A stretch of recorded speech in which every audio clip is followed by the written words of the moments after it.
آپ ان چیزوں سے گھبراتے نہیں ہیں۔ اور آج ملک جس انتشار میں ہے یہ انہی معاملات کی وجہ سے ہے۔ میں بار بار کہتا ہوں کہ جب تک یہ نیب کا ادارہ رہے گا پاکستان نہیں چلے گا۔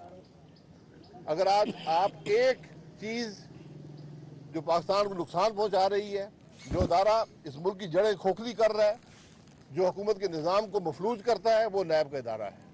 کوئی افسر فیصلہ کرنے کو تیار نہیں ہے۔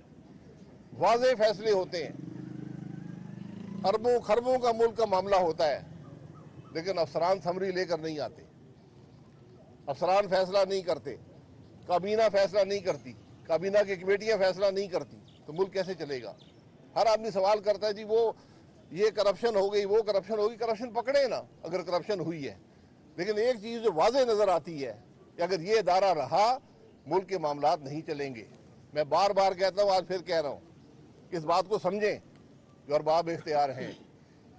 میں نے بارہا وزیر اعظم صاحب سے کہا ہے کہ ایک لائن کی ترمیم چاہیے نیب کے آرڈیننس میں کہ نیب آرڈیننس 1999 ریپیل کیا جاتا ہے، بس اور کچھ نہیں چاہیے، کوئی ترمیم نہیں چاہیے، ایک لائن چاہیے۔ ایک لائن اور لکھ دیں کہ پاکستان مسلم لیگ نون کے کیس رہنے دیں، وہ چلا لیں، تاکہ کوئی یہ نہ کہہ دی کہ اپنی جان بچا رہے تھے۔ یہ اس ملک کی حقیقت ہے کہ ہم آج کسی ڈر، کسی خوف کی وجہ سے یہ ترمیم کرنے سے بھی قاصر ہیں۔ وہ ترمیم جس کے بغیر ملک نہیں چلے گا۔ جب تک یہ ادارہ ہے نیب کا، یہ ملک نہیں چلے گا۔ یہ میں آپ کو بڑی وضاحت سے بار بار کہتا ہوں کہ اس ملک پر رحم کریں، اس ادارے کو ختم کریں، اس ادارے کی کارکردگی عوام کے سامنے رکھیں کہ جو ادارہ سیاستدانوں کے احتساب کے لیے بنا تھا، اس نے پچھلے 24 سال میں کتنے سیاستدانوں کا احتساب کیا ہے، کتنے کیس بنے ہیں، ان کیسوں کی حقیقت کیا ہے۔ یہ چیئرمین نیب صاحب کی ذمہ داری ہے کہ ایگزیکٹو کمیٹی کی میٹنگ بلائیں، آئی اوز کو وہاں بلائیں، ان کے سامنے یہ کیس رکھیں کہ جناب یہ کیس آپ نے بنایا تھا، آپ کے دستخط سے عدالت بھیجا گیا ہے، اس کی کیا حقیقت ہے۔ وہاں پر ایگزیکٹو کمیٹی فیصلہ کرے کہ کیس صحیح تھا یا غلط تھا۔ یہ جو چکر ہے کہ آج یہاں سے کیس وہاں جائے گا، پرسوں وہاں جائے گا، تو ہمارے عدالتوں کے چکر ختم نہیں ہوئے۔ یہ تاثر کہ یہ کیس آج ختم ہو گیا، اس میں کوئی حقیقت نہیں ہے۔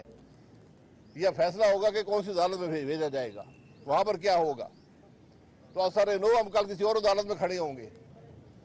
تو میں تو کہتا ہوں اس کے فیصلہ کر لیں، ایک دفعہ کیمرے لگائیں، عوام کے سامنے گواہ بٹھائیں، تو ایک دن میں حقیقت سامنے آ جائے گی۔ جناب شاہد صاحب یہ بتائیے گا، بطور سابق وزیر اعظم آپ جو ہے وہ عدالتوں کا سامنا کر رہے ہیں، تو کیا سمجھتے ہیں کہ خان صاحب جو ہے وہ خان صاحب کے جتنے کیسز ہیں وہ بھی نیب کوڈ آرمی ایکٹ کے تحت چلانے چاہیے؟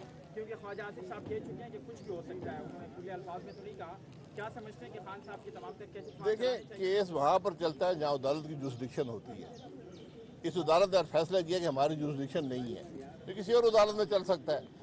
میں تو یہ کہہ رہا ہوں کہ جو کیس ہوں، سیاسی لوگوں پر جو کیس بنتے ہیں، ان کے حقائق عوام کے سامنے رکھنے چاہیے۔ اچھا سر، یہ بتا دیجیے گا، اس وقت ہم دیکھ رہے ہیں وفاقی گورنمنٹ ہو یا صوبائی گورنمنٹ ہو، وہ ایک ہی جماعت کو ختم کرنے کے سارے پلان بنا رہی ہیں، لیکن دوسری جانب اس وقت بجٹ آ رہا ہے، بجٹ میں عوام کے لیے کیا ریلیف دیا گیا؟ کیونکہ اس وقت جو سننے میں آ رہا ہے کہ عوام کے لیے کوئی ریلیف نہیں ہے۔ کوئی کسی جماعت کو نہیں ختم کر رہا۔ اگر کوئی جماعت اپنے آپ کو ختم کرنا چاہتی ہے تو میں اس کی مدد نہیں کر سکتا۔ دوسری جو بات ہے ریلیف کی بات ہے، آپ اپنے ملک کی معیشت کا جائزہ لیں، پھر آپ کو حقیقت سمجھ آئے گی کہ ملک میں کیا ریلیف دی جا سکتی ہے اور کیا نہیں دی جا سکتی۔ ہمارا ملک آج وہ ملک ہے جو سود کے علاوہ اور سود کا ایک حصہ بھی قرضے لے کر ادا کرتا ہے۔ آپ نے جو ریلیف دینی آپ دے سکتے ہیں اضافی قرضہ لے کر، اس قرضے کا بوجھ کل پھر عوام نہیں برداشت کرنا ہے۔ تو آج ہمیں اپنے معاملات بڑی ذمہ داری سے چلانے پڑیں گے۔ یہ ریلیف کی جو بات ہے، اس میں ریلیف یہی ہے کہ مزید بوجھ عوام پہ نہ ڈالا جائے، ایسا اس کا بندوبست کیا جائے اور حکومت کے نظام کو درست کیا جائے۔ یہ نظام نہیں چل رہا۔ آج کی ریلیف کل کا بوجھ ہوتا ہے، اس بات کو سمجھ لیں، اور بوجھ بہت بڑا ہوتا ہے۔ اگر آج آپ 1 پیسے کی ریلیف دیں گے، کل 1 روپے کا بوجھ ڈالنا پڑے گا۔ سر عوام کو تو یہ پتہ نہیں ہے کہ اپنا معیشت کیا ہے یا کچھ پاکستان کے عوام کو، وہ یہ جانتی ہے کہ نائی کے پاس جاتی ہے، ٹھیلے والے کے پاس جاتی ہے، وہ 2 چیزیں کہتے ہیں کہ جی ڈالر بڑھ گیا ہے اور اس کے بعد جو ہے اپنا پیٹرول بڑھ گیا ہے، 2 چیزیں۔